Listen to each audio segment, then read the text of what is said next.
Welcome back to another episode of Timebreaker Podcast. I'm your host, Daniel. And I'm Anthony. And today, in our next installment of Spider Month here, we are going to be talking about the Andrew Garfield Amazing Spider-Man movies, 1 and 2. So fasten your seatbelts. Apologies in advance. I'm a little stuffy, so bear with me. But we got a good episode for you. I think Anthony and I might have some differing opinions on here, so it might be a little bit more back and forth than usual. But yeah, take it away. So this first movie came out only 5 years after a successful quote-unquote Spider-Man 3, and then Spider-Man 4 was ready to go, and that all of a sudden got canceled, and then they announced a reboot, and we got this entire new cast and new stories. So, like, what were your thoughts going into this? Well, I wasn't really aware of it going on until probably the first ad came out, and, like, it was a new Spider-Man, and that would have been around 2011, I think, when they put out the first ad for it. But, at that point, I wasn't aware they were even rebooting until I saw, like, the teaser trailer. Yeah, I think for me too, I saw like all the promotional stuff, and I was like, oh, this is kind of weird. Like, I didn't really know about like Spider-Man 4 and like its development issues and everything. And I mean, I think back then, since I was like still pretty young, I would just see stuff as like trilogies, and I just assumed that, oh, Spider-Man 3 came out, it's done. But I didn't think that they would like go back and like do it again, you know? Well, I mean, this was around the time for me where I just started, like, catching on to, like, okay, some movies come out X, Y, and Z, and so I'd kind of thought, like, Spider-Man 4 would come out, like, 2010, 2011, and I think at one point I did look it up, and it said 2011, and so I was just like, oh, okay, and then, 2011 came, and there was no movie, and then there was this teaser for this new one, so it was kind of weird. Yeah, it was kind of weird. I mean, the Spider-Man community, took a chance and embraced it in open arms, and the movie, despite its ups and downs, was still different enough to warrant its own existence, I'd say. Yeah, I mean, as we were saying in the last one, I think each Spider-Man has, like, their own unique identity and way they're portrayed, and this one's no exception. He's very different from Tobey Maguire, but still obviously the same character, but a very different take.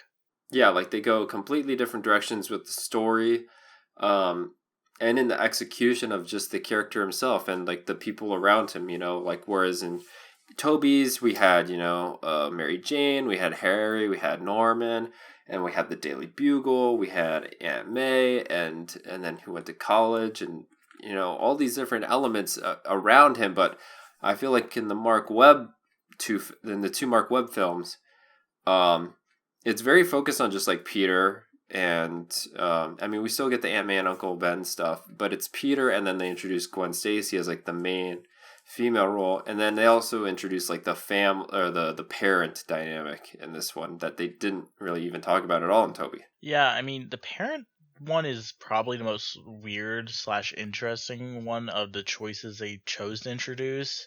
I think going with Gwen Stacy as pretty much as his girlfriend for this set of movies, I think it was the right choice because honestly, I'm all about reboots that, pretty much take a different spin on a character, and this is pretty much what it did because you didn't. Mary Jane is nowhere to be seen in either of these movies, which I think is good because I think if you had just had a Spider-Man reboot and you have Mary Jane, Harry Osborn, this is 5 years after, and the Raimi trilogy is, pretty acclaimed outside of 3. And so I think to reboot the series like for like, I think this would have hurt this 2 movie set. Yeah, and then the movie goes in a different direction. Like, I mean, it'd have been one thing if you just replaced like the name of the character from Mary Jane to Gwen Stacy and basically had them be the same person, but it doesn't even do that. It goes a completely different direction with like how Gwen Stacy is portrayed, and it's even very different than how Gwen Stacy is in like the Sam Raimi movies too.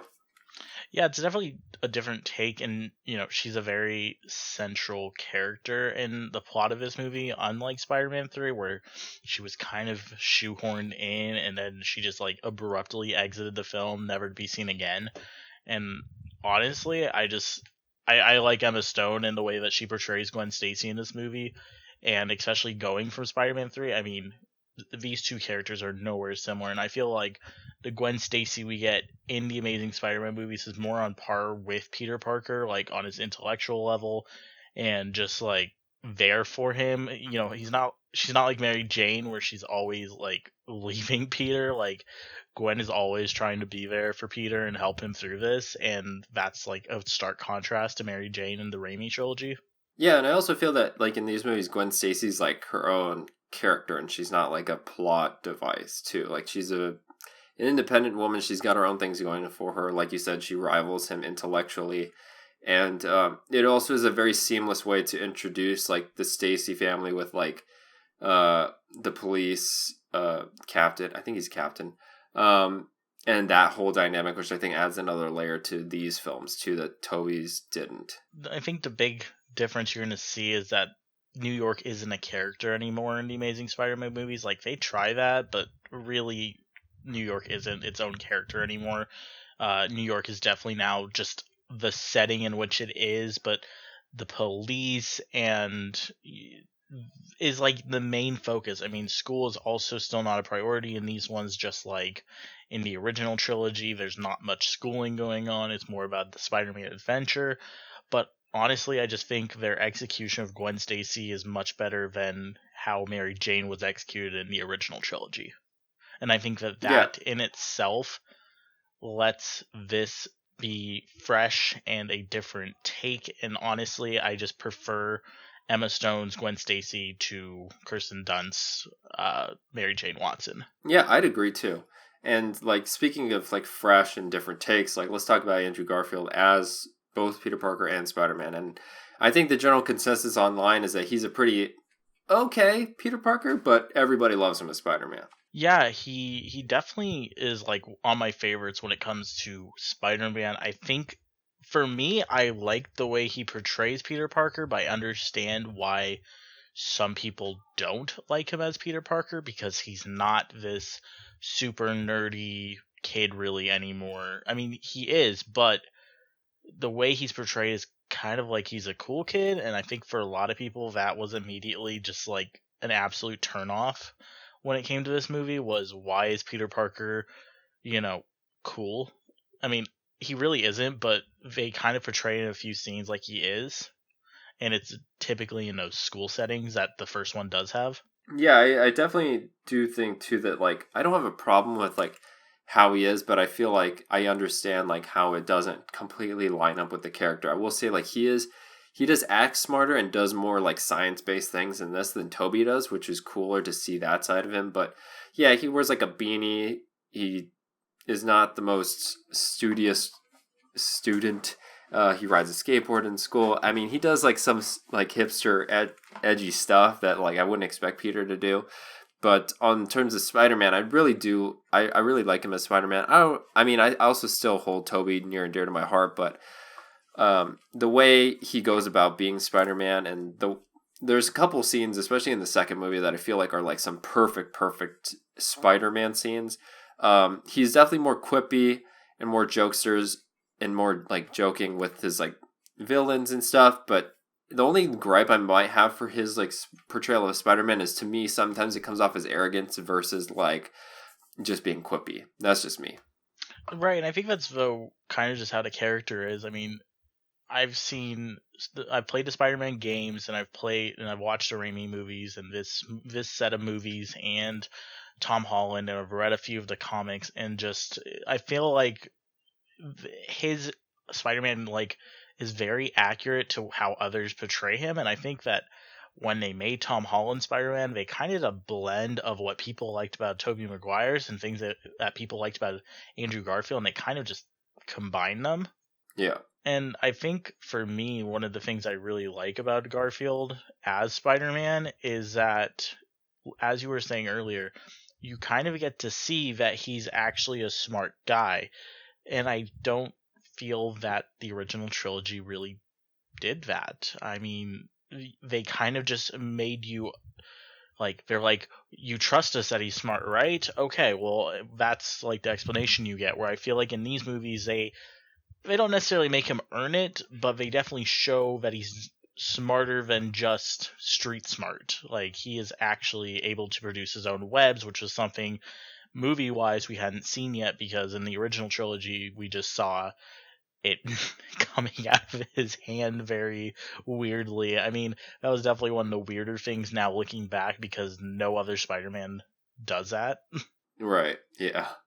But so overall, like, what are your thoughts on Amazing Spider-Man, the first one? Like, good, bad? What? Give it to me. I think it's good. I personally enjoy the first one. There are scenes that like just really like just resonate with me, that yeah, this is Spider-Man. I really like the fact that Uncle Ben's death, while still partially to be his fault, adding his father and mother into the mix also creates this conflict inside of the Parker household, and it's what causes, the scene with Uncle Ben dying. But in this one, I don't know. I feel like there's more respect for Uncle Ben than Tobey Maguire's did initially. I feel like Tobey Maguire's Spider-Man had to learn to understand and respect Ben Parker, where I feel like in the Amazing Spider-Man, while this Spider-Man is arrogant, he's young and stuff like that, and I think that has more to do with his relationship with Uncle Ben, and I just don't get that same feeling when I rewatch the Tobey Maguire ones, if that makes sense. Yeah. And I think so pretty much everyone is younger outside of Spider-Man, but Aunt May and Uncle Ben are younger, and I think it helps to have them closer together, because I feel like in the original trilogy, I mean, looking back, Tobey Maguire looks old. I won't even lie. Tobey Yeah. Maguire I mean, they all look old. old for Spider-Man 1. They're all really old. Yeah, and I think for me, like, Andrew Garfield still had that youthful look to him, and I think that there's just a lot of things. We had VFX that had now come to a point where Spider-Man could pretty much be CGI, and I think the CGI in this movie is really well done. I've never seen a bad Spider-Man movie with its CGI, and this one's no exception. This one's just really good, and I like the scene towards the end of the movie where Captain Stacy, finally captures Spider-Man just to realize it's Gwen's boyfriend. Yeah, it's a good scene. And I think having a fresh villain too also helped. Just going back to the roots, having one main villain with a clear purpose. And while that clear purpose is a little mumble jumbled, but it's kind of like Doc Ock, where lizard people, where pretty much his invention makes him think differently, and he changes how he responds and how he thinks and how he wants to change things because it works for him. And I really like the Lizard as a villain, and I think that as an origin story, this works well. Good take. I respect it. I like. Both of these movies have like a really like polarizing for me, because like there's aspects that I really do like, and there's aspects where I really don't like. So let's start off with what I do like. I really like you said, like the CGI and how far it's come. I think the Amazing Spider-Man as a franchise has some of the best web slinging in the entire Spider-Man franchise. Yeah, absolutely. And the only thing that I don't like is when they do like the POV shots. Those are kind of weird, where it's like FPS Spider-Man. The movie. Did they do that in the second one? I remember they only did in the first one, and that kind of bothered me. They did it in the second one. They did it where it's like more as like they just strapped a camera to him, so it's just like moving with him. But the first one, it's like actual FOV, and I'm like, or FPS, and I'm like, what the heck is going? It just looks a little jarring. Now, recall my memory on this. This is when he first starts swinging with his suit, right? Yeah, with it's it's kind suit. Of like that teaser trailer where he's swinging through it, and you get to see him through the reflection. Yeah, I don't know. I think it's it's a unique way of showcasing it, because if I remember correctly, you hadn't seen the suit before this point. Yeah, I'm pretty sure. Okay, that suit reveal shot I think is okay, but like then like at the end, like when he goes to like take down Lizard, they also introduce like some like POV shots, and I'm just like, it's just a little jarring. Okay, going back to what else I like. I do really like the relationship between Peter and Gwen, despite how like convenient it happens. Like she's like simping over him like really fast, and I'm like, versus Toby like needed like 2 movies to like even like get a date with MJ. Again, I just putting this out there again. I think it's just the fact that the chemistry between Andrew Garfield and Emma Stone, like it just works, and Oh no, something it's that definitely they there, and didn't it's definitely way have better. in Yeah. the original trilogy. And I think that you had to sell it, and even when you did sell it, you then broke them up because honestly, they aren't meant for each other. If there had been a Spider-Man 4, they never should have gotten together because they are terrible for each other. Yeah, so I definitely do like Andrew and Emma Stone and their on-screen chemistry, and I feel them as a real couple. The lizard. Oh wait, no, I'm on what I do like. Never mind. I like the setting and how it's used, and the, what am I trying to say here? The vibe of the movie is definitely different. You know, this is a very post Dark Knight era movie, and you can definitely feel it.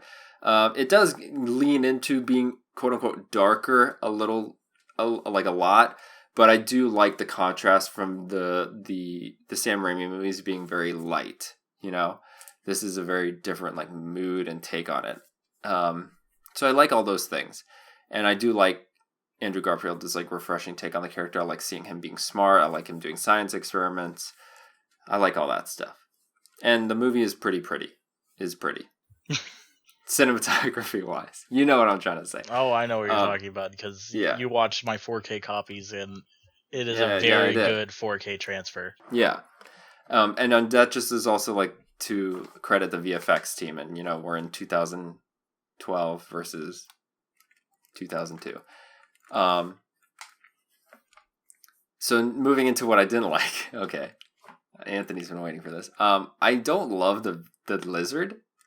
I definitely feel like origin movies, Green Goblin's a better villain because he has like a more personal connection. Lizard does have a personal connection with Peter, but I do like those scenes back and forth, you know, with that history between him and his dad. But as soon as he becomes Lizard, it's like he's full baddie, and I would have liked to see more like duality, like scenes where he's like trying to balance the good in Dr. Connors versus fighting off the Lizard. It's more like he's Lizard now. Okay. And it just makes me not like care that we took him out, and then he like saves him at the end, and I'm like, cool, but you're a bad dude. Versus like you could see it, the other villains in the Raimi trilogy, like Green Goblin especially had like that back, like he was Norman Osborn who wanted to be good, and then he also had Green Goblin, and then we also had Doc Ock who was a good guy, and then he eventually won through being Doc Ock, and then even Sandman, we got to understand Sandman too. So that was more. It was more of a one-dimensional villain for me. Yeah, I honestly would just say that's a villain problem with these two movies in general, is that they tried so hard to set everything up, and then I feel like the villains definitely are put in the background. Yeah. I think my other major gripe is like the parent storyline. I don't know, it just doesn't work for me. Like it's just like it's introduced and it's teased on, and it's like cast a shadow on the entire story, but like, yeah, it's teased and it gets explored. I think I have more issues with it in the second movie than I do with the first movie.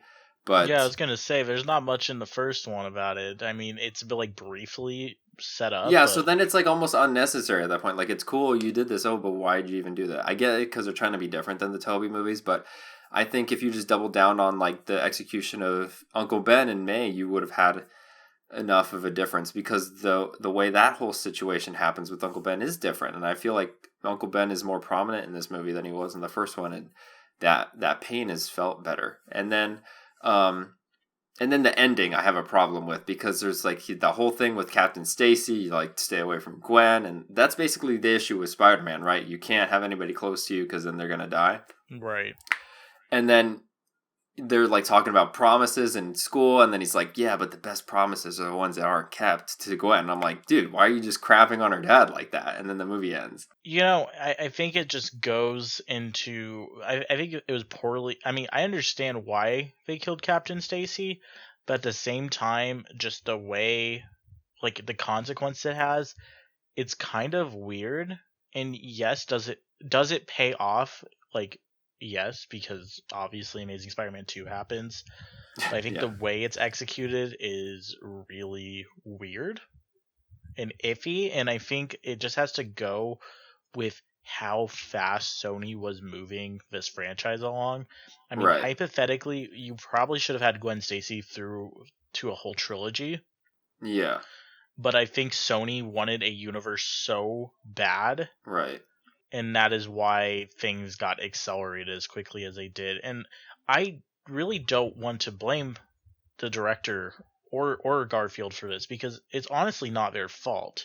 They were told by Sony X, Y, and Z needs to be done, and by this point we need X, Y, and Z, and then this, and like it was just they wanted so much out of them, and they're like, and we want it on an accelerated time stamp, and that's why you see Amazing Spider-Man 1 drop in July 2012, and you already have Amazing Spider-Man 2 less than 2 years later. It came out in May 2014. I mean, you're talking about, 22 months between the two movies. I mean, it's an insanely fast pace they were making these movies. And, Amazing Spider-Man 3 was scheduled for 25 months later. I mean, they were trying to push these out really quickly. Yeah, and like going back to what you said, like I don't have a problem with like I actually really like the Captain Stacy death and what it means, and I really was interested in the stakes that it offered to the story. And I'm like, yeah, because this is definitely what being Spider-Man's all about. It's about that responsibility, and now he has to,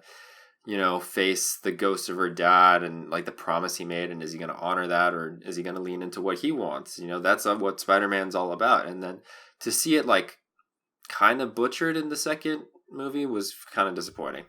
Yeah, I think if you'd had an entire, like, if the events of Amazing Spider-Man 2 were to take place, like, partially in the third one, and you had this whole movie where he, keeps himself away from Gwen no matter how much, like, it hurts him to do it, and, like, you see her trying to get involved, and he just continually, like, tells her no, and, like, then Right. in the Amazing Spider-Man 3, like, things start to change. I think it just would have flowed better. But again, I think it's just this rapid approach that these two movies sadly have is why it's executed so poorly. Agreed. And then my last gripe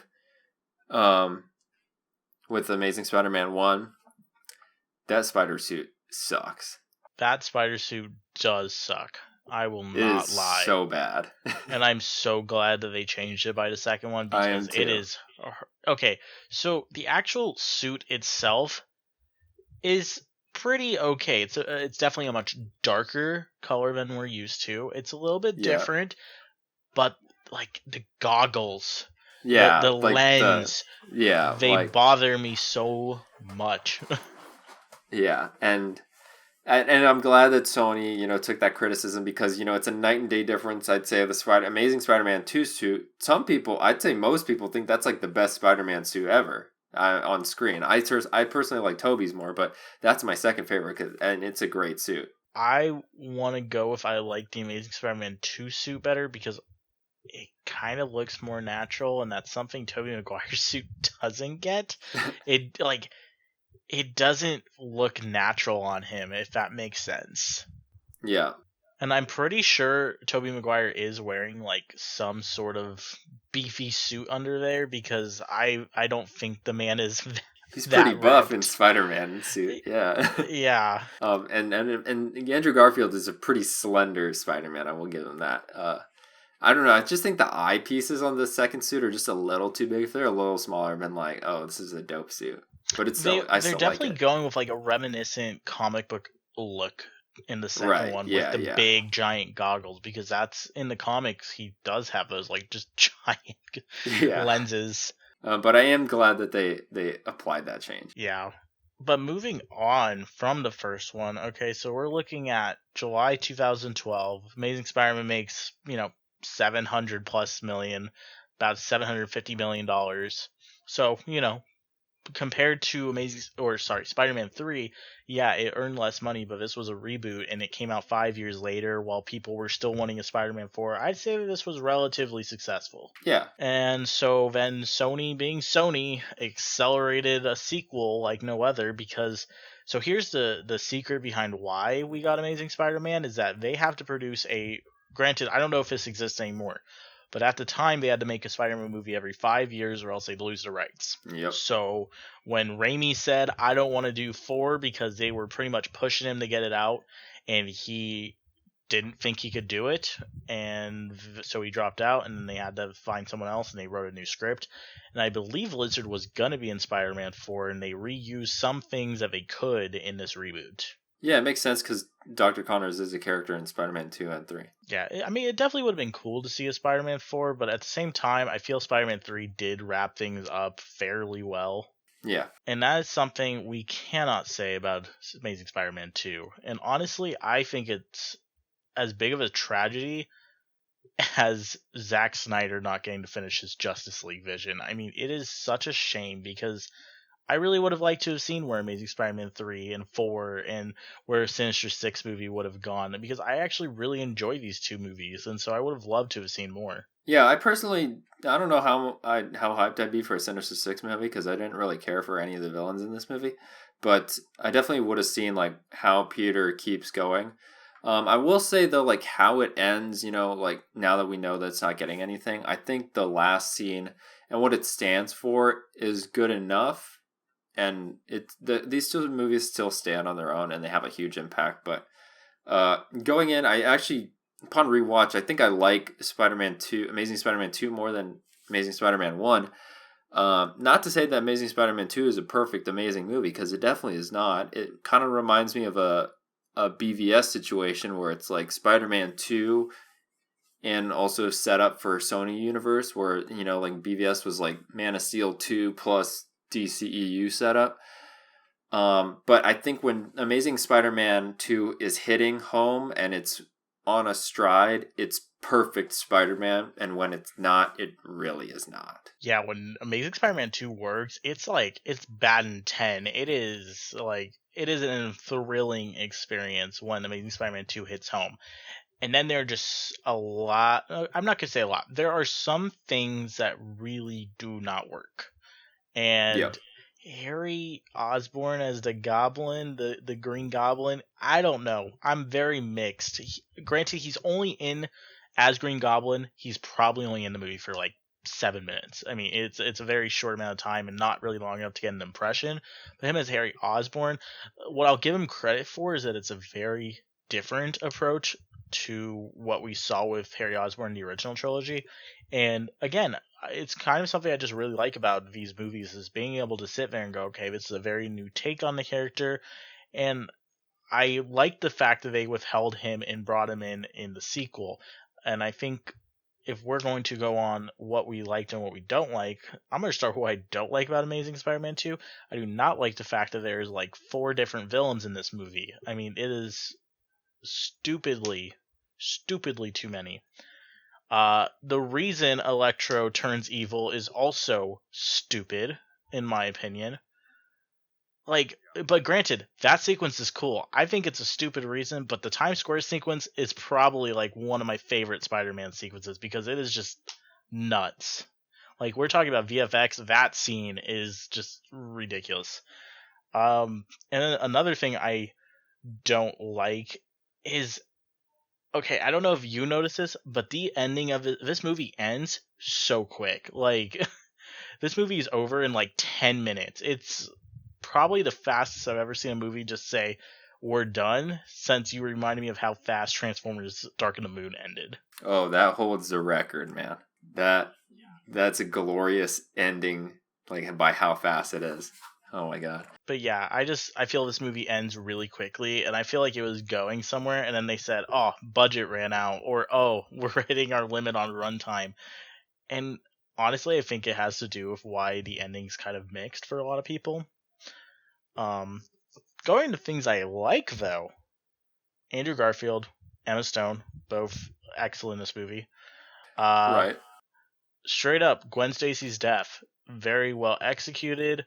Again, it really hits home. I reman, I remember seeing this in the theater and just watching her fall, and I hadn't read the comics, so I'm just like, it was an actual moment of, are they actually going to kill her or not? Because I didn't know. And then when you think that he catches her because the web latches on, and you just hear that thud, Oh, you just know.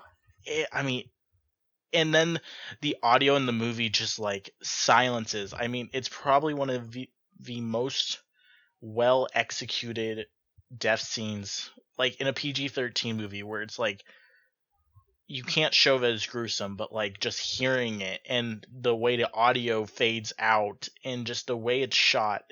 I mean, it's and then Garfield's really, performance too. yeah. I mean, it's emotional just to watch. I mean, it's intense, and it's probably the greatest scene outside of the Times Square sequence and how it's shot. That scene probably wins like the second best. I also liked the friendship between Harry Osborn and Andrew Garfield, and I liked the fact that, this Spider-Man is very smart, and he's not trying to not give Harry his blood because it'll reveal him. He's trying to not, make things worse, and he keeps telling him, just give me more time and we can see if this will actually work, because he doesn't want it to make even more problems. But again, arrogance gets the better of Harry Osborn, so he goes for, other options. And, right. Electro, VFX wise, is cool. I think as a villain he's kind of bad, but VFX wise he looks really cool. Yeah, you're right. Okay, so I'll do the same thing. I'll do what I didn't like. And then, so I don't like the parent storyline. I think it's just so extra. And and this movie literally starts off with the exact same scene shot for shot as the first one. And I was like watching, I'm like, did I put in the wrong disc? And then I'm like, oh, and then it adds more, and I'm like, oh, okay. I won't lie, I didn't like that either. I forgot about that, but I didn't like that either. Yeah, and it's just, I don't know. I feel like if you just doubled down on other elements, it would have been better than if you focus on this whole parent thing. And Peter could totally find like background research on Oscorp and the Spider Blood different ways than like finding his dad's old subway car, which is surprisingly advanced despite how old it is. I don't think anybody likes Rhino. Nope. Yeah, I forgot about that too. I mean, I don't like any of the villains. Yeah. Like Electro's the best one, but that's not saying much. I really don't like Harry's Green Goblin, and I'll give him credit for being a different Harry Osborn, but I feel like it's so bratty and not great. Honestly, and it also I think that's what's lovely about it, is that he acts like an entitled prick, and he plays it well. And then the whole thing with the what he's going through kind of makes zero sense, because his dad's like really old and is dying of the Osborn flu or whatever.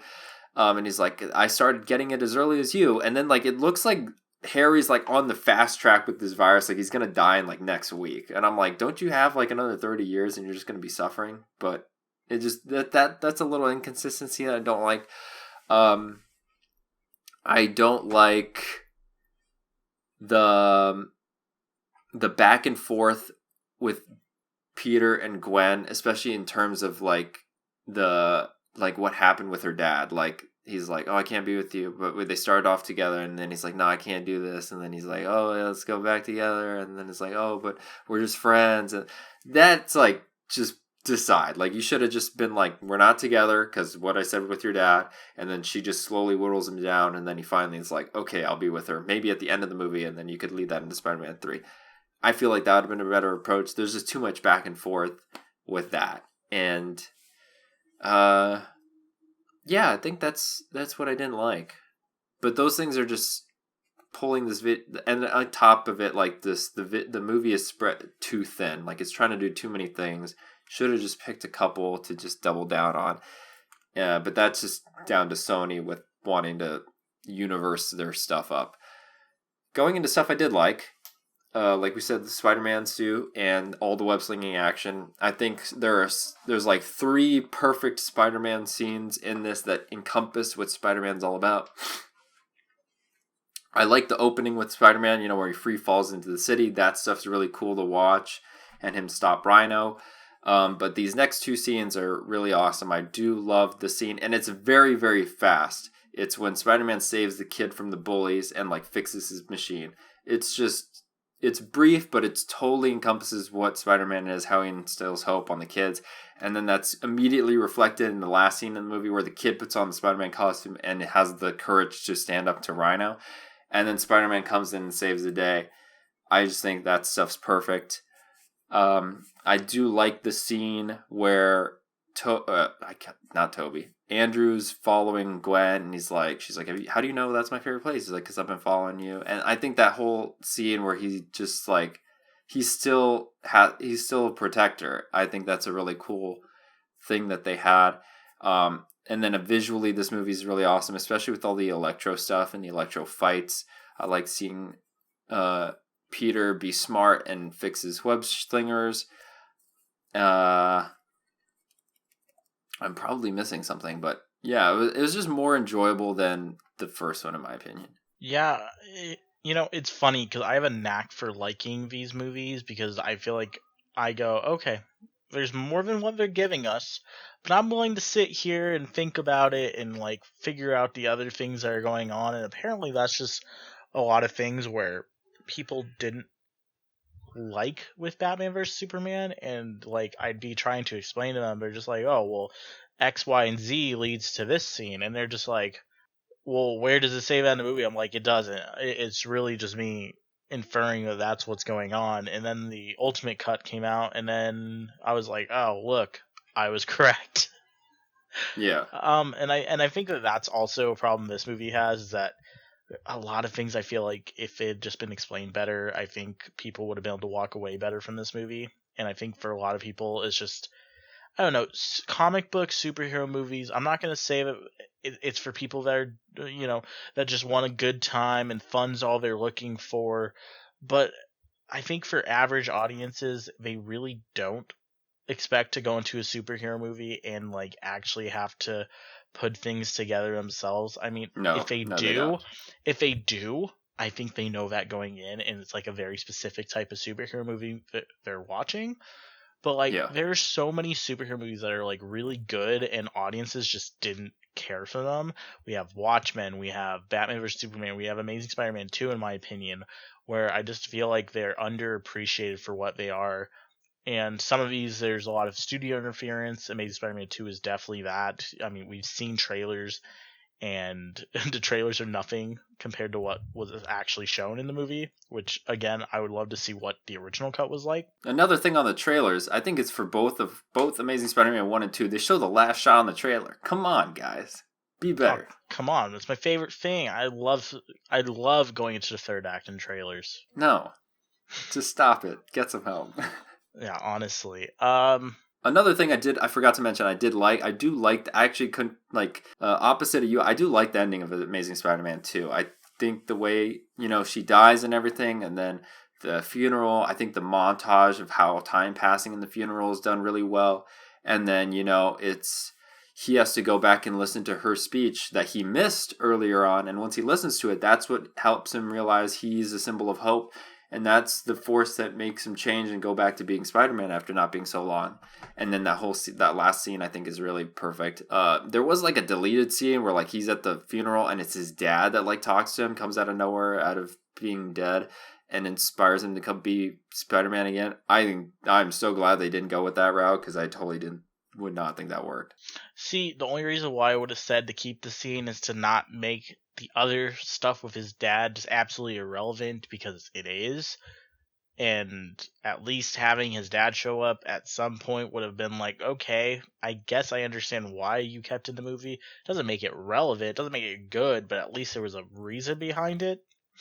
But no, I completely agree. Like, the moment that they're at the clock tower and the suspense is building up, that whole ending segment of the movie, outside of setting up Sinister Six, is like probably like the best like 10 minutes of film ever. I'm just kidding, it's not the best, but it's really high up there. Like, it's really well executed. You have the emotional drama, the emotional tension of him losing someone, and yes, it is a very short sequence because obviously the movie needs to end and you can't have him sulking for the next 45 minutes, and so they definitely had to have a way of conveying that time is passing, and I think they do that really well. And I think her speech just plays really well into him returning as Spider-Man, and then him having the little speech with the kid, like, thanks for sticking up for me, and then he's ready now to be back as Spider-Man. And yeah, I'm not gonna say I'm in love with how,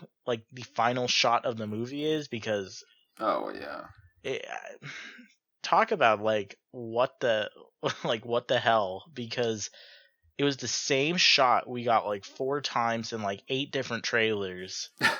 It is literally the final shot of the movie. It just makes no sense as to why you would do that. Yeah, like, and to clear it up for me, I don't mind it being the last shot of the movie. I think it's a pretty good shot for, like, to go out on. But the fact that, like, I knew what it was going into it from the trailers is what I have a problem with. I don't know. It's kind of disappointing as an ending because, well, I guess especially seeing the trailers and how much it was advertised, just like right. And we don't even get to see, like, where this goes. I mean, I think if we'd had an Amazing Spider-Man 3, I'm not even sure that that's how it would have started. I don't think it would have. No. I think Rhino would have already been taken out by the time the third movie started, because I don't think that fight was going to go anywhere. But I don't think you need to see the Rhino fight. I think you just know he's going to win, and it just goes to show you that he's back taking on bad guys. Because that would be a whole extra. You watch the whole fight just for it to end with him winning, and then the movie ends. Like, I don't know how much that's going to add. It's kind of like how, like, the whole end fight of this movie should have been with Electro, and then you leave the Harry stuff, maybe save it for later. But Harry comes in as such an afterthought. Oh yeah, and it just is like, why is this here? Yeah, I think, again, in a perfect setting, like, in a perfectly, they get to make the movie on their time and how they wanted to. We definitely would have seen Gwen Stacy's arc probably through a third movie before then moving on to Mary Jane. I think if there was more time, could you have had Mary Jane and Gwen alive at the same time in the same school, both being introduced? Can it have happened? Sure. But the original idea for this movie was to actually have both of them in it to begin with, which I'm personally glad they didn't go with, because that would have been way too much. Talk about this movie being overstuffed. Adding an extra love interest would have absolutely, like, just probably destroyed the movie, because you would just have way too much going on. Overall, like, looking at these two movies, I'm glad we have them. I like Andrew Garfield's take on the character. I like how different these movies are from the Tobey trilogy. Personally, I still like the Tobey trilogy in terms of its execution and how limited in scope they are, and they can, like, really focus on what they want to do, versus these Amazing Spider-Man movies kind of want to be a little bit more expansive with their lore. But I think especially with the technology, updated, we get to see some really cool stuff. The best web slinging, I don't know, in the entire franchise, and, different characters. So it definitely warrants its existence and adds a lot to the overall Spider-Man franchise. Yeah, I would agree with that. And again, if I remember walking out of Amazing Spider-Man 2, let's see, how many years ago was this?